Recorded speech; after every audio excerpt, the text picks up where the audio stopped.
Camila Piñeiro Harnecker from Havana, Cuba. And I always mention my second last name because in former Spanish colonies it comes from the mother, and I think motherhood is very important. Precisely, the reason I'm not there with you today is because I'm more of a mom than a researcher these days. At the same time that I have given birth to two children, Cuba has decided to heavily promote cooperatives and has given birth to more than 300 cooperatives. I'm here talking about this not because that number is significant in terms of the total number of Cuban businesses, which it is, but because it has been the result of a decision taken by the Cuban government with the approval of the Cuban population to heavily promote cooperatives as an important form of business together with the state enterprise and giving cooperative priority over private businesses. In short, I'll explain more about the prominent role that cooperatives are going to play and are starting already to play and are playing in Cuba's new economic model. Just to give you a preview of all the guidelines or main objectives that have been approved by the Cuban population that will guide and are guiding the current process of updating or renovating our economy. These points were summarized in 20 main objectives, and cooperative is the sixth in order of importance, together with other other objectives like fiscal stability and others common to any economic systems. Now, what are the objectives or the goals behind the promotion of cooperatives in Cuba? They are mainly the following, as you can see here. To transfer non-fundamental economic activities from the state to the so-called non-state sector, which includes private businesses and cooperatives, and other forms of business like joint ventures, but mostly cooperatives and private business, which in Cuba are mainly small business, mostly independent workers, but also small business that hire workers. And this is important for the Cuban economy because it has been estimated that between 30 and 50% of workers in Cuban state businesses are redundant. So it will allow an improvement in the productivity of these state enterprises. And also it would allow state enterprises to concentrate on their fundamental activities, contracting to other forms of business support activities. And also it would allow to generate more stable and dignified or decent employment. It would also allow the Cuban economy to increase and diversify the production of consumer goods and services. As you can see here in these graphs, according to the Ministry of Economics and Planning estimates given in 2011, the non-state sector is expected to grow significantly, both in terms of employment and GDP, but mostly in terms of employment. The idea is to reduce the state sector and transfer activities and workers, and so expand the non-state sector.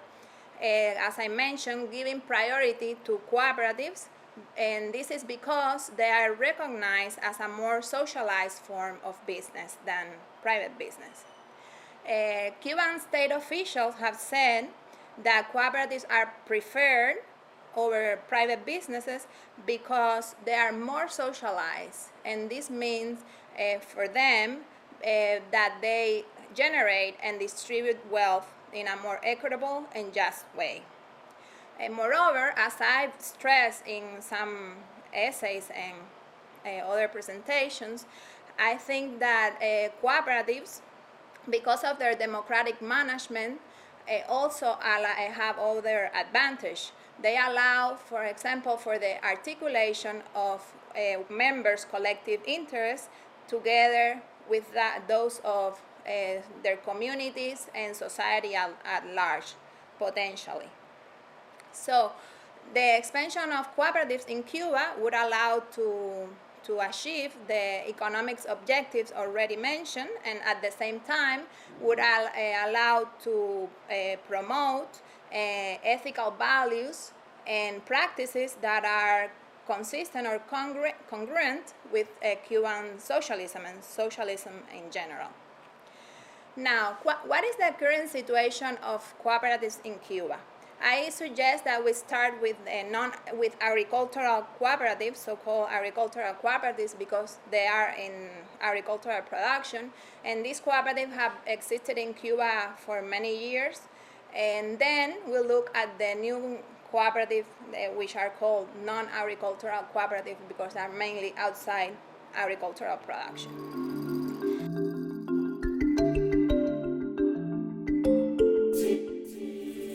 Well, there are agricultural cooperatives in Cuba since the beginning of the revolution, as we'll see, and there are mainly three kinds of these cooperatives that have emerged at different times, and different time periods. Their main elements are summarized in this PowerPoint, as you can see here. At the very beginning of the revolutionary process, many different types of fledgling cooperatives emerged, among them farmers' organizations called peasants' organizations, from which the Service and Credit Cooperative, or CCS, emerged in the late 1960s. These are producer cooperatives that allow these independent farmers to voluntarily join them and they to enjoy some advantage of cooperation, and they were basically formed by people who benefited from the agrarian reform laws of 1959 and 1963 at the beginning of the revolution.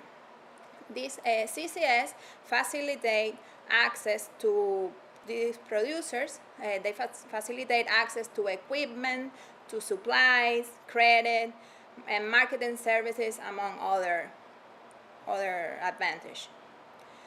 Later, as part of the institutionalization of the Cuban economy and the Cuban Revolution that took place basically in the 1970s, under the influence of the Soviet model, the state promoted a new kind of cooperative, and it was called, and it's still called, the cooperative CPAs, agricultural production cooperatives, or CPAs. But both these CCS and CPAs and had the problem that because of this influence of the Soviet model, they were mainly created under the subordination of the state. These CPAs are worker cooperatives that were mainly created also by people who benefited from the agrarian reform laws, who decided to join together and sell their land to the cooperative to work together as a collective, and the land was collective property for them. As you can see here, after the fall of the the socialist camp in the beginning of the 1990s, is when the UBPCs, or basic units of cooperative production, emerged. These were subdivisions of very large state enterprises and farms that allowed to these workers to have more incentive to work and increase their productivity and to manage the agricultural production at a smaller scale. Until recently, the UBPCs suffer from bigger problems in terms of autonomy than CPAs and CCSs, because they were created more as units of these former state enterprises rather than cooperatives. They had some aspect of cooperative management, but they still were subordinated, especially in economic terms, like buying supplies and selling, to the state enterprises to which they belonged before. And so the majority has been hostage to the will of these state enterprises and their managers. Luckily, but recently, new rules have been passed for these UBPCs that grants them autonomy, and as we'll see, they are expanded. These rules and measures have been expanded to CPAs and CCS too. Now, these UBPCs are workers' cooperative that that rent for free in usufruct the land. They work collectively, and they bought the equipment from the state enterprises to labor this land. No?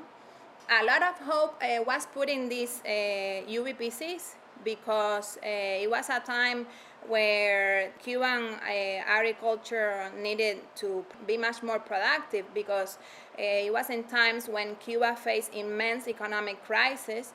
It was called the special period, where that has been compared to what it was World War II for Europe. But the problem is that these cooperatives were loaded with big debts, because, as I mentioned, they have to buy the equipment from the state, and this was a very old and almost obsolete equipment, and it was sold at overpriced, prices that were too high. And also they suffer from that their constitution was rushed in times where Cuba was in a time of crisis, and so they were lacking in training for workers, and also workers were not included in the design process of these cooperatives. Now, I take time to explain more about UBPCs because some of the new cooperatives that are emerging also rent, not for free, but they also rent state establishments, and they come out of state enterprises. So it's important for you to know more about UBPCs. And I'm going to talk now, as you can see here, about the numbers, the most current numbers we have for these agricultural cooperatives. The CCS are the most common agricultural cooperatives. There are more than 2,000, and with the most total members, around 340,000. And the ones least common and with less total members are the CPAs, around 1,000 with almost 45,000 members total. All three cooperatives contribute significantly to total Cuban employment, around 10%, it has been 11% sometimes. The CCSs are really the ones with fewer members in relation to the land they labor, which factors in their higher productivity when compared with the other cooperative types. As you can see in this graph, they have fewer land than the other types of cooperatives, like the UBPCs. Now, in terms of this cooperative production, it is estimated that they produce close to 90% of Cuban main agricultural products. As you can see here in this graph, the economic performance of Cuban cooperatives, although very diverse and lagging in many aspects, is much better than state enterprises. With fewer resources and fewer land, they produce more. It is estimated that between 80 and 95% of these agricultural cooperatives are profitable. However, there are great deficiencies and limitations that face this cooperative, and that affect both their economic and social functioning. These are caused by external and internal factors.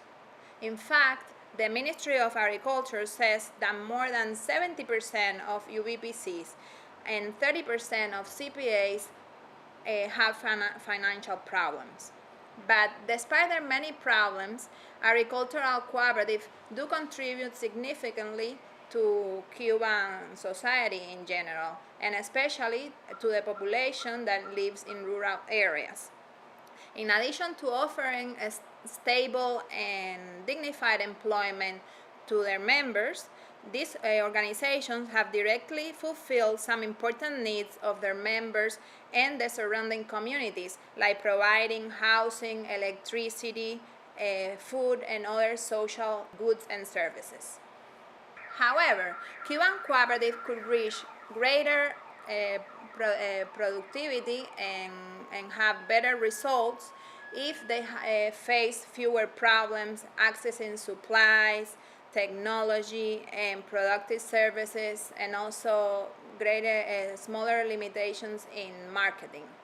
This, as well as asset stripping and the exodus of the labor force into activities and sectors that are relatively better paid, like tourism, and better supplied, like urban areas, are the factors that have had an influence on the economic performance not only of these agricultural cooperatives, but of all productive forms in Cuba economy. The fact that the cooperatives haven't been able or haven't been prepared to exercise their own autonomy is another factor that has had an impact on their performance. They haven't developed strategies to ease these problems. No less important is the fact that they don't take advantage of democratic management fully. So they don't take advantage of their opportunity to better motivate workers and producers to increase productivity, to innovate, and to problem solve. The lack also of real democratic management is also one of the reasons for Cuban's cooperative difficulties in attracting and retaining members in the agricultural sector. As you can see here in these graphs, the UVPCs and CPAs, after the initial period where they were first created, have suffered a decline in the number of members and their total number too. Cooperatives have disintegrated and few have been created. The number of CCS has varied mostly as a result of fusion and separation of big CCSs into smaller CCSs. Now, the problems already mentioned affecting their economic and social functioning also, of course, have an influence in this outcome that we have seen in this graph. Because they have caused not just the extinction and the failure of many of these cooperatives, but also that people are no longer interested in being members of this cooperative and have decided to leave, and others decide not to join this cooperative. So they have a lack of people for the amount of land they have. These deficiencies are the result of the lack of integral or systemic policies to promote this cooperative, because they don't have the necessary support to allow them to address all these situations, and that would allow them also to consolidate. The different state institutions that have been created to oversee them, they have not been created with the specific needs of cooperatives in mind. Until recently, there hasn't been a clear policy in regards to the sector either. Now, to address these problems, since 2012, some measures have been taken, luckily. and they have allowed to consolidate the existing agricultural cooperatives and to create new agricultural cooperatives too at the same time. A package of 17 measures was approved that modified existing legislation in relation to the functioning of UVPCs and their relationships with state entities. It includes a new general rule establishing that UVPCs are no longer subordinated to any state business, which means they have autonomy to establish contracts as well as to purchase and sell directly, among other things. These measures have been expanded to CPAs and CCS because the idea is that all three types of cooperative have the same faculties and the same rights, so they have the same leeway to function. Some steps have been taken also to allow for the creation of second tier or second degree cooperatives, and which are non-existent in Cuba still. Although I should mention that in the 80s, Cuba experimented with this kind of cooperative at a municipal or local level. So in a few municipalities and for some years, there were cooperatives that integrated all agricultural cooperatives in that municipality, in that region.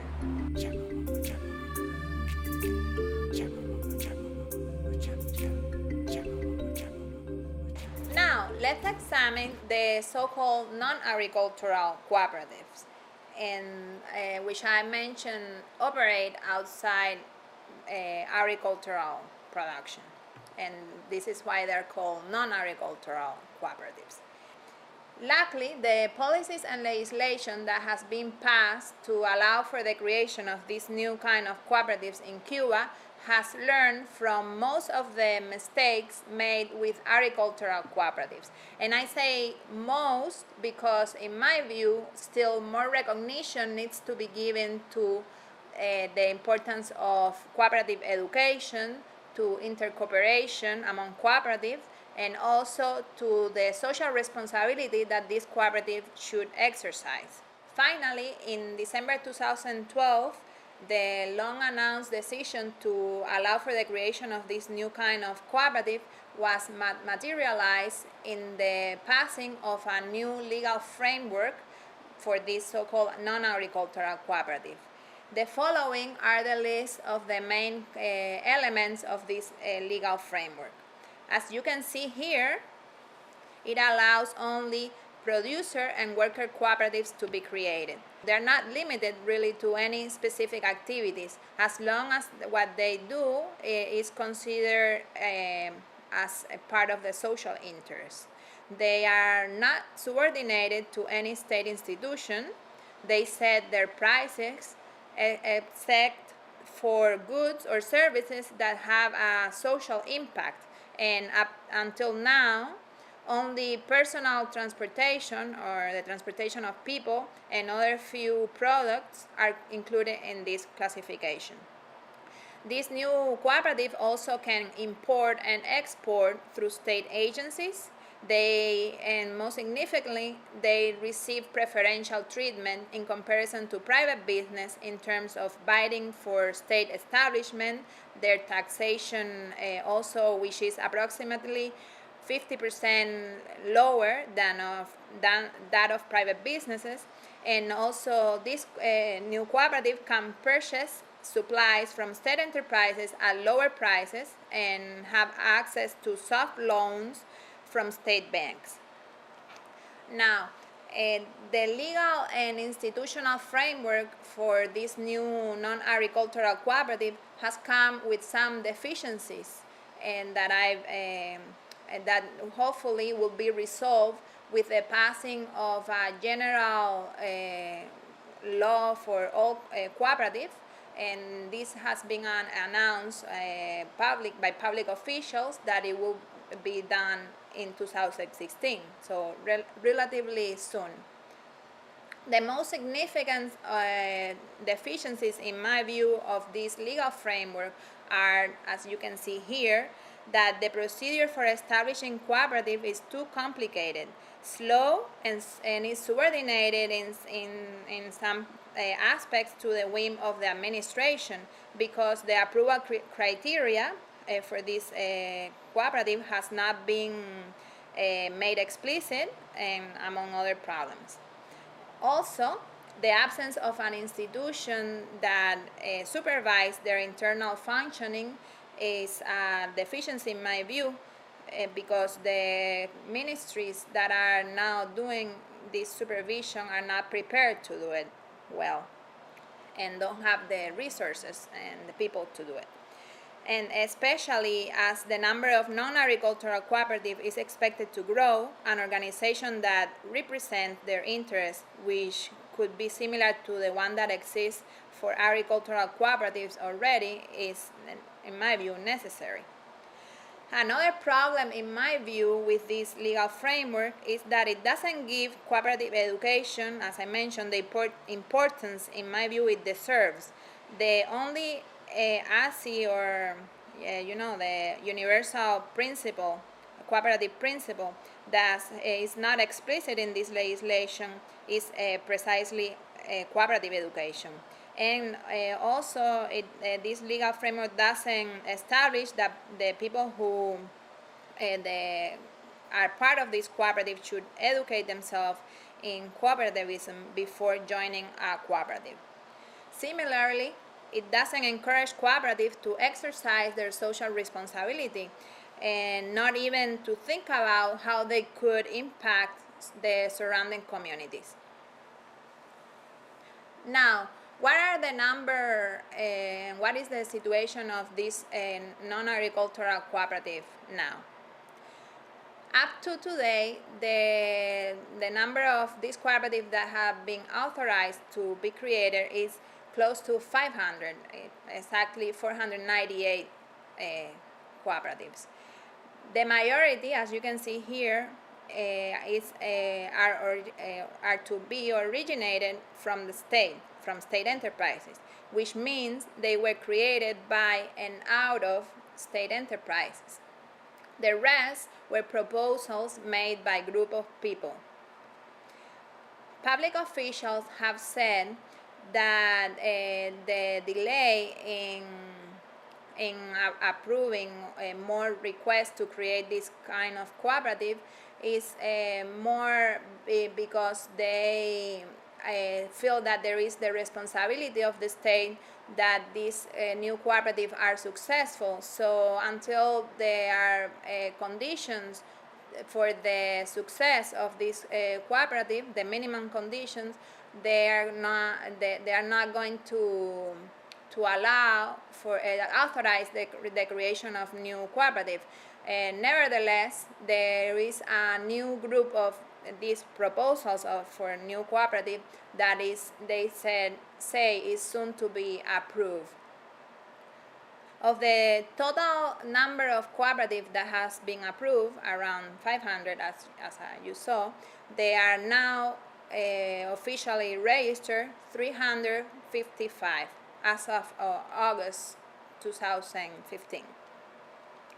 The difference between the number of cooperatives that has been authorized and the number of cooperatives that has been created is because and this is around 150 cooperatives, is mostly related to communication delays about their approval to this cooperative because of as I mentioned, the problems with the vertical nature of the approval process.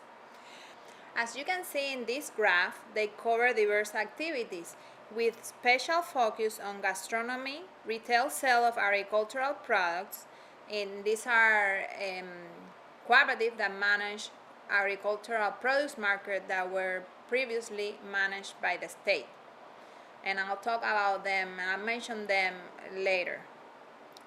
And they also are in construction and in the production of construction materials and personal and technical services, among other activities.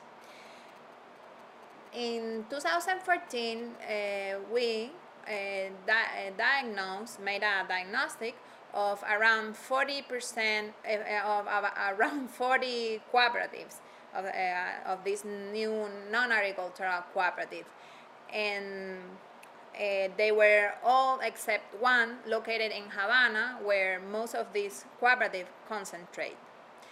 As you can see here, the sample that we used for this research was sufficiently representative of the country's cooperatives formed at the moment, and its results can therefore be to a large extent generalized to all of these new cooperatives.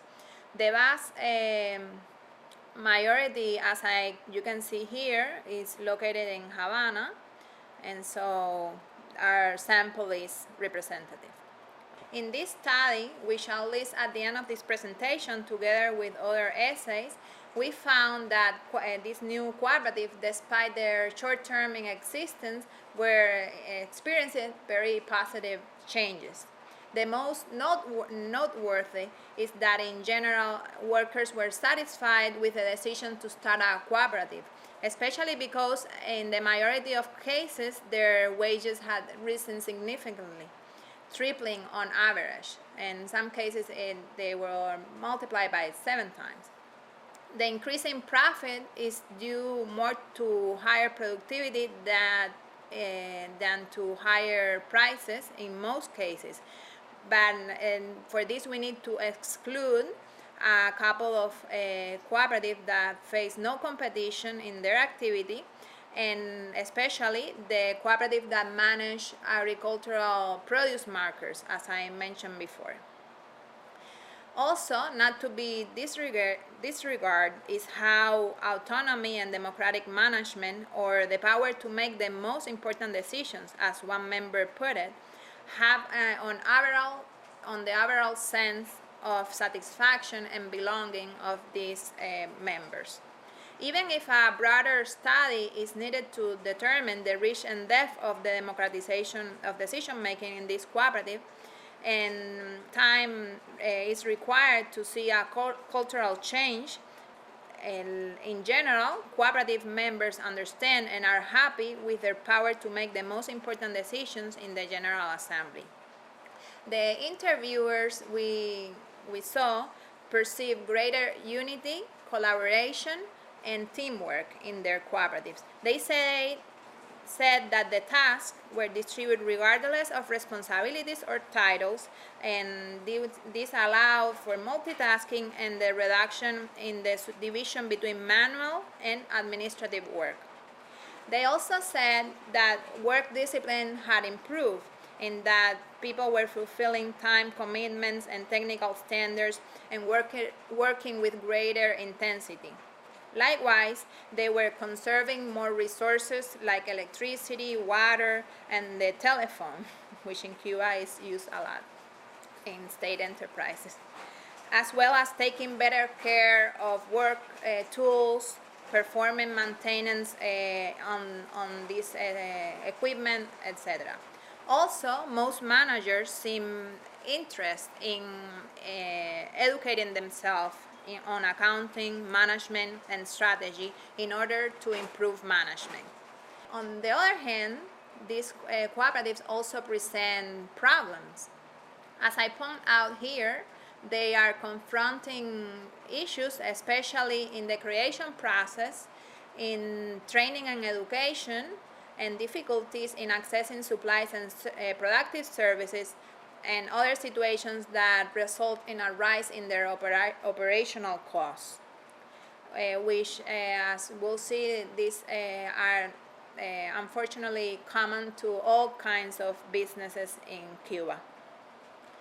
The first two problems, especially in those cooperatives created out of state enterprise units, damage cooperative social sustainability, in my view. In particular, in a few cases, we found the relationships between members have been affected by insecurities that have resulted from a process designed from above and from the lack of preparation of this process and of the training of members. They also damage their economic sustainability. In most cases, the feasibility study that all business needs to do before creating was done in a very formal way and by other people outside the cooperative, not members or not under the coordination with these members. Luckily, so far, we have seen that most of these cooperatives have been successful economically, and we know only of one or two cooperatives that were close to business failure because of issues I can mention now, but basically high prices and too much competition. And there are two cooperatives that are said to be in the process of extinction by the supervisory state institution because the members request to do so because there were conflicts among them. And these are cooperatives that emerge out of state enterprises in transportation. There are around 5 construction cooperatives that are state officials have said that are going to be intervened if they haven't been already because they were really fake cooperatives where people created these cooperatives to contract workers, construction workers. So in general, the so-called experiment with this new cooperative is seen by cooperative members, policymakers, and the population, the Cuban population at large, most of the Cuban population, as a success. And it's recognized that workers are happier, that these cooperatives are more efficient, and most clients are happy with their services and goods. And I say most clients because Cubans with low incomes are concerned about the cooperative that manage agricultural produce markets because I've mentioned they have increased prices significantly of agricultural products that the Cuban population could buy before at subsidized prices.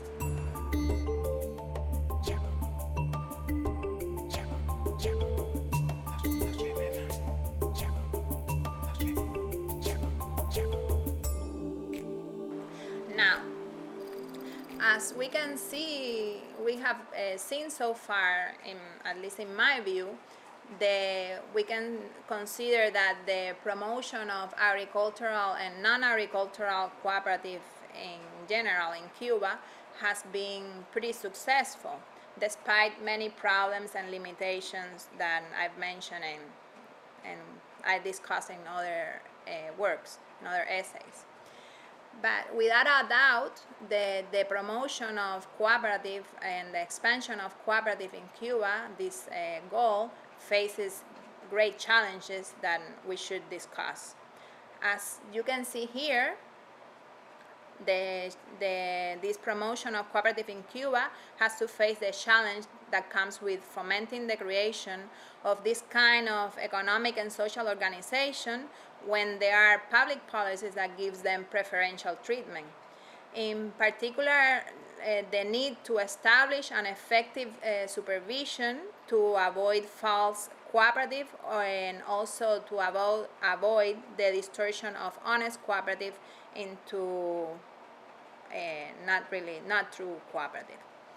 In addition, the fact that the majority of cooperatives created, at least now in the initial stage, is originating from the state, something that is almost unprecedented worldwide, and therefore requires constant critical evaluation and the political determination, above all, to advance slowly and carefully instead of forming lots of cooperatives that are really fake cooperatives. because they don't have the minimum requirements and support necessary to create true successful cooperatives. As you know, cooperatives are social and economic organizations that have ethical values and principles that require effective and constant cooperative education. Because of this, it's vitally important that all cooperatives, especially those that originate from the state, as well as, but also those that originate from the initiative of groups of people, and it's important that they receive support not only through training and consulting services, in my view, but also through accompaniment or a different kind of support, constant support and supervision, pedagogical supervision, I would say, for those cooperatives that need it most. Also, for all the aforementioned reasons, the success of this experiment with agricultural cooperative requires, in addition to the kind of business environment necessary for any enterprise, the creation of an institutional infrastructure that supervises them from a pedagogical, as I said, standpoint, supports them and integrates them. So a supervisory and developmental institution, a federation, a network of organizations prepared to offer training and accompaniment, and which are certified and coordinated so that their activity is effective. This is in my view. It also requires solving the problems that all business forms face in the Cuban economy, but that's a larger problem that can be. I'll address a little bit of it soon. Finally, and I will close with this my presentation. I will talk about the new role that cooperatives are playing and are expected to play in Cuba's new economic model. The participation of Cubans cooperative has significantly changed from what it was in the past. Cuban economy has been under an so-called updating process, where it's adapting to new circumstances, where in some consider a long overdue adaptation process, where the state recognizes that it can no longer provide state business and cooperative with all the productive inputs they need. State provisioning of production input faces great cash constraints and difficulties in imports. It needs to be mentioned that these are mainly, or into a big part, due to U.S. economic and financial sanctions, or the so-called embargo, that are still in place despite Obama's new measures. Still, Cuba has problems in buying sellers who are willing to take the risk to sell their goods to Cuba, and Cuba has to pay high prices and interest rates for credit. Hopefully soon this situation will change, but as of today, the Obama administration hasn't been able to change this despite their will to do it. There are also, and the Cuban government has recognized that there are also significant internal problems in Cuba, and the economists have pointed out for a long time great inefficiencies in the way that the state apparatus, which is centralized and bureaucratic, functions. In the past, the state would supply all business, cooperative and state enterprises with most of the necessary inputs, and in return would demand that these cooperatives and state business sell their products at marginal cost, or a very low marginal profit for them, because the idea was that this output would be available or accessible in terms of prices to the Cuban population and to other state businesses. And so prices were set for cooperative, and the amount and they had to sell most of their production to the state. Nevertheless, it should be mentioned that cooperative could keep a large part of their output for their own consumption. It's estimated that between 30 and even 50% of, in some cases, which is a large proportion of their output. Now, for the past few years, the state has only provided cooperative and state business with as much inputs as it can, and so it allows especially cooperative to sell part of their product output to other directly or to other buyers that are not the state, no? And this is estimated that it's estimated that the state is now buying like 50% or less of cooperative total output, especially in agriculture. And the state is not has set prices only for a few products, and all the rest of the prices are coordinated or negotiated between the cooperative and state enterprises. Finally, the full autonomy of cooperative has been recognized and is established in the new legislations I mentioned, the general rule for cooperatives, and state institutions have been instructed to work accordingly to recognize this autonomy. Therefore, cooperatives are playing a new role in Cuba's new economy.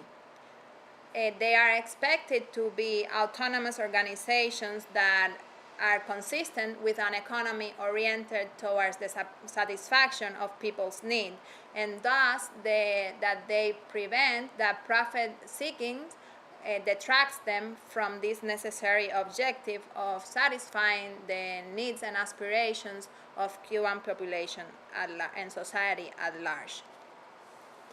In my view, cooperative can contribute to this goal in many different ways. As I illustrate here in this graph, to achieve this objective and maintain and improve Cubans' living standards, cooperatives should not see their social responsibility principle as only contributing to taxes to the state. They need to also attempt to provide themselves the necessary goods and services to communities and other businesses so that the Cuban population can enjoy the benefits. Also, they need to facilitate that state and private businesses also share those goals and contribute to these goals by providing them with production goods and services they need. In the case of Cuba, where the state business are generally too big and have too many employees for their production capacity, and even more if current technology is acquired by them, cooperatives can allow state business to concentrate in their main activities by providing them with support activities in a much more efficient and effective way, while at the same time increasing the incomes of state and cooperative workers. Indeed, as we found in our the study I mentioned, the income of cooperative members who were former state employees has increased significantly, and they are very happy with the decision to form a cooperative in most cases. More generally, in cases where employees are unemployed or unhappy with their current labor relations, worker cooperative can provide them with a dignified work that satisfies not only the material needs but also their need for professional and personal development. Also, cooperatives, due to their democratic management and social orientation, can facilitate and encourage the development in their members of solidarity, concern for others, and all of those values necessary for people and societies in large to put humans above profit, long term over short term. Cooperatives, they have been recognized as by some scholars among like me, that these organizations can be schools where members learn and exercise democratic values and skills like teamwork, solidarity, justice, and these are skills and values that are necessary for a truly democratic society. Moreover, the expansion of cooperatives, if true to their principles, can be an example for other kinds of businesses that these businesses are pushed towards better labor practices and more socially responsible behavior. Therefore, as I've mentioned before, the expansion of cooperatives in Cuba would allow, in my view, the advancement of Cuba's socialist emancipatory project. And I have to end this presentation now, a presentation that maybe I should have ended a while ago. I'm sorry about that.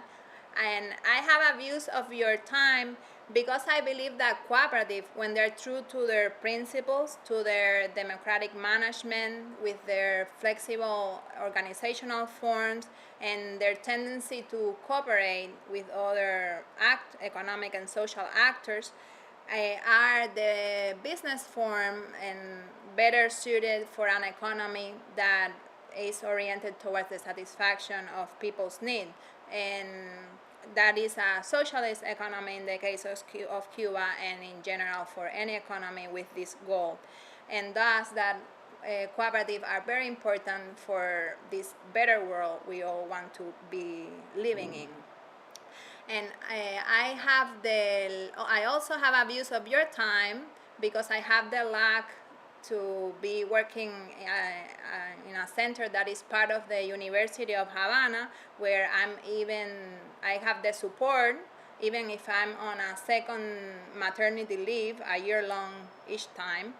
And so I've been able to research and write about these topics, even in the last few years. So, as promised, in case you are interested in learning more about Cuban cooperatives and more broadly of cooperatives in a socialist economy, here I list some of the books, chapters, and articles I published about Cuban cooperatives. You can see here. I'm sorry I can't be there with you to answer any questions and to learn from your own experiences and ideas, but you can contact me by writing at any of these emails shown here. Many thanks to all of you for all your attention and your patience with this very long presentation. And many thanks to MEPLA for making this video, and to Kalos Creativos for providing the photos of this cooperative. Thank you again.